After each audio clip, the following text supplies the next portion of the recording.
Normal life generally prevails in Syrian cities as Syrian news. Crew in Latakia sustains wounds after being attacked by rioters. A military source says that army units continue with cracking down extremist armed groups in Daraa to restore peace to the governorate. Solemn funeral processions for a new number of army and police martyrs, while mourners stress that attacking the army is like targeting the homeland. And new confessions of terrorist groups that they perpetrated killing and sabotage and received money from abroad.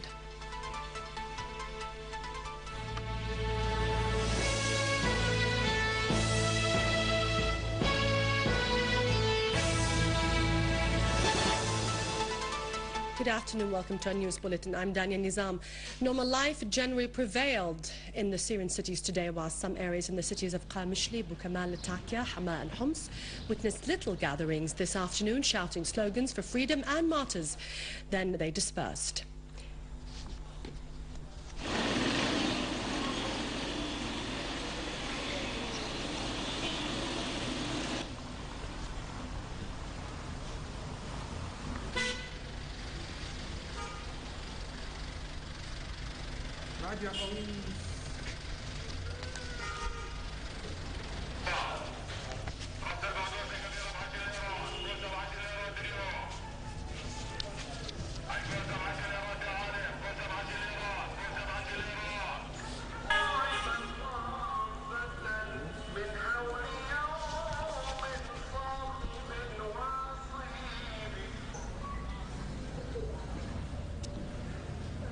Nonetheless, members of the crew of our news centre in Latakia were wounded after being attacked by some rioters.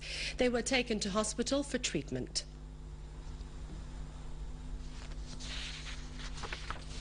An official military source stated that an armed terrorist group attacked at dawn today a military point in Daraa. The assault caused the fall of 4 martyrs as 2 other soldiers were kidnapped. An official military source issued the following statement. Army units in Daraa continue to carry out their task of following up and confronting the armed extremist terrorist groups in order to regain calmness to the city and peace to citizens who were horrified by crimes perpetrated by these outlaw groups. On the other hand, targeted media campaigns of foreign and Arabic-speaking satellite channels continue to spread false claims that a number of party men announced their withdrawal from Al-Ba'ath Arab Socialist Party. The statement wondered about the source of claims regarding the withdrawal of party men and the number of victims and martyrs, and confirmed that these claims are false. The statement also informed Syrian citizens and all concerned persons that the number of martyrs from army security forces and policemen reached since the start of these events to 78 martyrs and 70 civilians who died as a result of violence that targeted security of the homeland and the safety of citizens. The funeral of martyr Haval Ayoub started from Tishrin Military Hospital in Damascus today and headed to Nin village in Al-Qamishli Governorate. The martyr was killed by extremist terrorist groups yesterday. The funeral ceremony took place while the army band played the martyr and farewell tunes.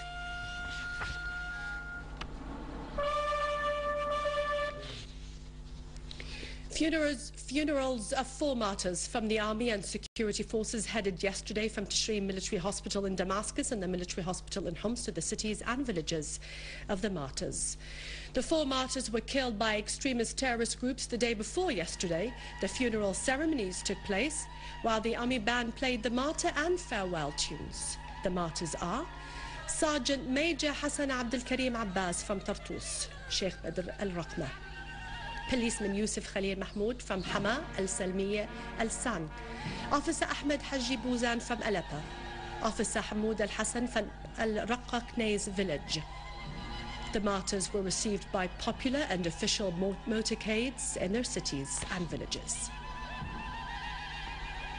The Raqma village near Tartus bid farewell to martyr Officer Hassan Abbas. He was killed last night while he was defending his homeland against the extremist terrorist groups. His father, Abdel Karim Abbas, said that his son is one of the nation's martyrs and he gave his blood and soul to preserve the security, dignity and independence of the homeland. Hassan Abbas was born in 1977. He left behind a wife and 2 children. Thousands from Aleppo Governorate bid farewell to Marta Ahmed Haji Bouzan, who was killed by extremist terrorist groups in Daraa Governorate the day before yesterday. The funeral headed to the Bab area in Aleppo Governorate. Mohammed Bouzan, brother of the martyr, said that his brother sacrificed his life for the homeland, stressing that all honest people are ready to give their lives to preserve security and stability of Syria. The martyr was born in 1991 and he is single. Also, the San village, located on the outskirts of the Salamiya area, bid farewell to the policeman Yusuf Khalil, who was killed last night by armed terrorists in Tel Tel. The funeral started from the military hospital in Homs and headed to his home in Salamiya, where he was put to rest in the family graveyard. Yusuf Khalil was born in 1977. He was single. People of Kunais village in Al-Raqqa Governorate bid farewell to Army officer Marta Mahmoud al-Hassan, who was killed the day before yesterday by extremist terrorist groups in Daraa while he was performing his national duty. The martyr was born in 1989 and he is single. 2 weeks ago, policeman Mahmoud al-Khalaf from the same village also sacrificed his life while he was defending his homeland.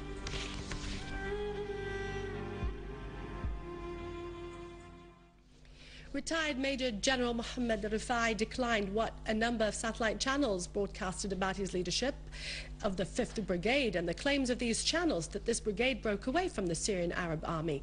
He stressed that the news is false and that his role in leading this brigade has ended when he reached the retirement age in 2001. The news broadcast by some satellite channels that target Syria's leadership and people on my leadership of the 5th Brigade, which claim that this brigade has broken away from the Syrian Arab army, is completely false. I confirm that my role in leading this brigade ended when I reached the retirement age on the 1st of July, year 2001. I also stress that our army is unified and that it has the confidence of all the Syrians and that this institution is keen on preserving security, unity and the safety of the country and protecting it from its enemies. I also underline that the news that has been broadcast by some satellite channels about the Syrian Arab army is false and that it comes as part of the misleading campaign that targets our national army.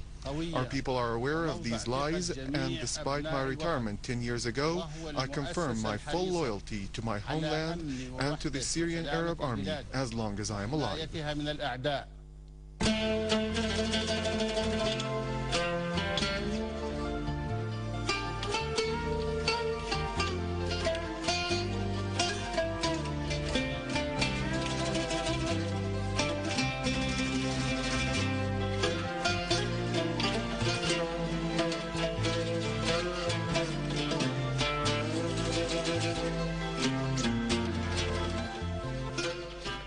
The Syrian TV broadcast new confessions of a member of the terrorist cell which attacked a security post in Noah village in Daraa city and mutilated the martyrs' bodies, in addition to setting the police station and Al-Ba'ath Arab Socialist Party's branch in the town on fire. Member of the terrorist cell which attacked the security post Nimr Yusuf Kharoub, born in 1977 in Masakin Noah in Daraa, said that the demonstrations in Noah started a week after they started in Daraa. The main figure in these demonstrations was Muhammad Sharaf, who used to shout the slogans, "We sacrifice our blood and soul for Daraa. We sacrifice our blood and soul for martyrs." At first, he went on to say, the number of the demonstrators were few, but later other men joined us, though the majority were against the demonstrations and against vandalism. But Sharaf intimidated and threatened the people by telling them that unless they joined him, he would set the shops on fire. Al-Kharoub further said that Sharaf told the members of the terrorist group that their aim was to burn the police station, the party's branch and the security post in Noah. "So we first burned the police station with no resistance as there was no one inside. Then we headed to the party branch where there was no one there," he said. Later, he continued, "We were told by Sharaf that the next step was to set the security post in Noah on fire. We were 6, and we told Sharaf that the security personnel were armed and that we had no weapons. But he answered that weapons were available and that Sheikh Ahmed al-Sayasina from Daraa would provide us with arms." He said that each member of the security cell received 25,000 Syrian pounds. Kharouk further said that they moved to attack the security post. Opposite to it was a school by firing on the post, and after 1 hour exchanging fire, no result was achieved, however. Later he added 6 other armed men joined them after they were called by Sharaf. Thus, he says, we managed to storm the post where we saw 4 bodies, whereas 2 others were wounded. We then set the security post on fire, and Sharaf and another member of the group mutilated the bodies of the security personnel.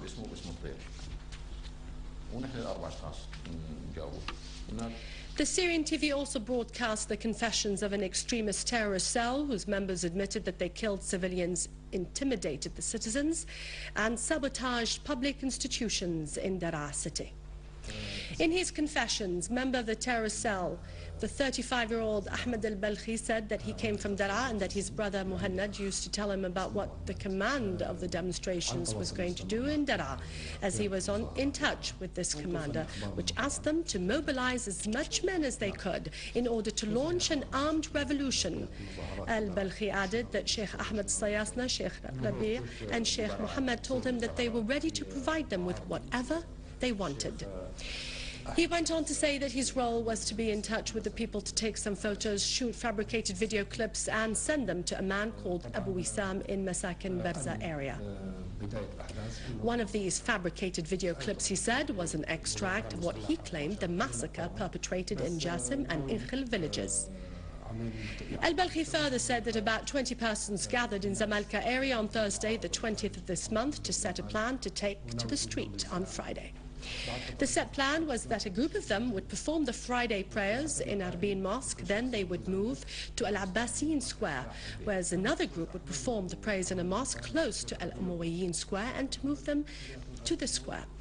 Al-Balkhi said that a third group would move to Al-Marja Square in case the 2 other groups faced some problems with the security personnel, adding that some people planned to set the municipality and the Arab Ba'ath Socialist Party headquarters in Al-Naji village on fire, pointing out that the command of the demonstrations in Daraa coordinated with the command of the opposition abroad via SIM cards received from Al-Ramtha city in Jordan, and that a main figure in the opposition was Haytham al-Malih, who told them that he was willing to provide them with whatever they wanted.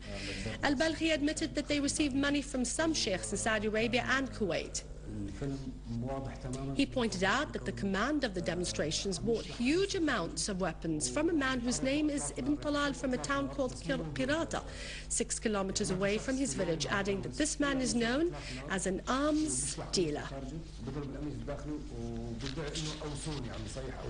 A member of the terrorist cell, Ibrahim Muhammad Isa from Al Jiza town, confessed that the 2 sheikhs, Talal and Houran, toured the village holding the Syrian flag and stood in front of the mosque, calling on people to go out for jihad. They further incited people not to stay calm and silent, urging them to take to the streets because the people in Daraa city were not better than they were. Isa added that one of these 2 sheikhs called upon them to head to Al-Umari Mosque because a man was killed and 3 others were wounded in Al-Harak town, adding that we moved to the area where the party branch was located. A man called Sood, he went on to say, ascended to the roof of the building and started to incite the people by saying, "Are you not men? Come on to the revolution, come on to the revolution, you can sabotage." Later, 5 men broke the door and set the party branch on fire. Another member of the terrorist cell, the 20-year-old Basil Farouk Awad from Al Jiza village, confessed that he took part in the demonstrations in Daraa city together with a group of vandals, pointing out that this group set the party's headquarters in Al Jiza on fire and that he himself opened the door for others to storm the headquarters. Awad went on to say that after burning the party headquarters, members of the terrorist group met with a man called Saud, who provided them with support at his shop. Saud told them that he would ask 10 men to position in front of all the entrances to the village in order to prevent the security forces from entering the city, lest any one of them be arrested. Awad concluded by saying that Saud supported and provided them with petrol in order to set fire, and that the mosque sheikh, together with the 2 other sheikhs, Talal and Haroun, used to call upon the young men to take to the streets after Friday prayers.